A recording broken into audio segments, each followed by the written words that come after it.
Howdy mates, here's a part 3 film for today. I just walked through that chamber right down there that shows you the dance hall cave, that's what it's known as, because it resembles a dance hall, I guess. Anyway, in my last video I made a promise that I was going to discuss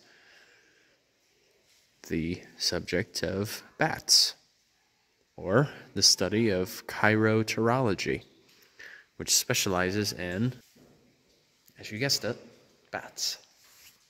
Now, of course, I have to bring the reference that one of my favorite heroes is named after this particular creature. I am Batman. Yeah. Yep, I was one of those kiddos. I'm still a big fan of Batman. But bats in general are one of the only few mammals that have the capability to fly. There are no other mammals that have wings. Now, what distinguishes a mammal? Well, there's actually a particular organ that is known as the mammary gland, which is responsible for milk production.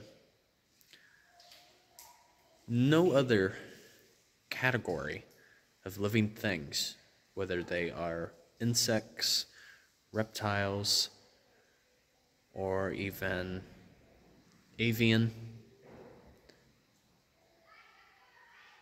they do not produce milk. Nope, not at all. Not even amphibians either. Only mammals. So that being said, I want to show you guys a particular specimen. There are over 1,300 species of bats throughout the planet, and I believe only 9 inhabit Iowa.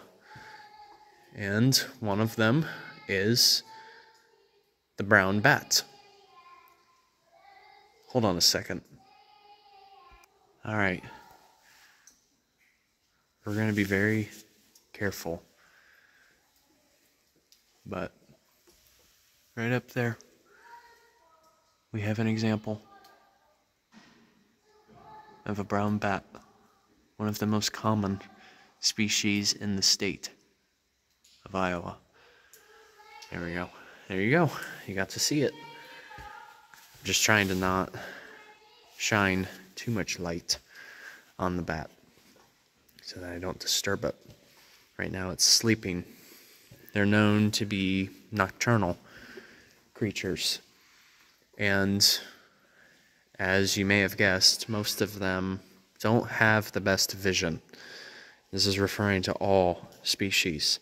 They have some, but it's not like ours, because you figure they're cave dwellers. You know, this is their favored habitat.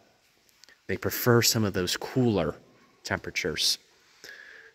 And we're starting to get towards the time of year where hibernation is going to begin. And so they're going to be nestled in little cubby holes like that one that you just saw. Now, just one thing about why we should really care about bats in general is they are a natural pest control. It is said that they can eat over half of their weight of insects in one day. That's insane. That would be like me eating maybe a little under 100 pounds of food each day. Think about that. So they're known as insectivores. They'll consume mosquitoes, they'll consume beetles, they'll consume flies, I mean, just anything that you can think of, they'll eat them. As long as they can process it, they'll eat it. So in essence, they keep those populations in check. Were it not for them, our insect populations would be, what's the word for it? Exponential. That's the word. So we owe them a service. And so there's lots of misconceptions around them, but we need them. You know, sometimes it's one of those things, like, it doesn't always have to be beautiful, but just because it isn't beautiful doesn't mean that they are not being useful. We have to think about that. So, something else, too, that I want to note is there is a particular fungus that bats are very susceptible to. You may have heard of it. It's called the white nose syndrome, and it's caused by a fungus that tends to thrive in cooler environments. Now, I will be sure to provide the actual scientific name because I can't think of it right off the top of my head. It's a little bit of a longer name, but white nose syndrome is descriptive as it is. It's a fungus that literally forms around their nose and even on the covering of their mouth. And what happens is the bat will slowly but surely starve, and it will die out. And another question that may come to mind is, does it affect us? No. Not necessarily. No, it doesn't affect us physically, but we can spread it quite easily by means of our shoes, our clothing, you name it. And usually what's advised is after you visit a cave, wash your clothes, wipe off your shoes before you go and enter into another cavern system. That way you can reduce how often it will spread. So in a sense, we're like the relay if we don't take proper care. And so,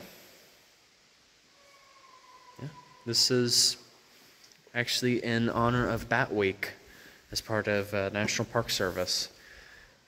Very fitting, considering that one of the most celebrated holidays are coming by.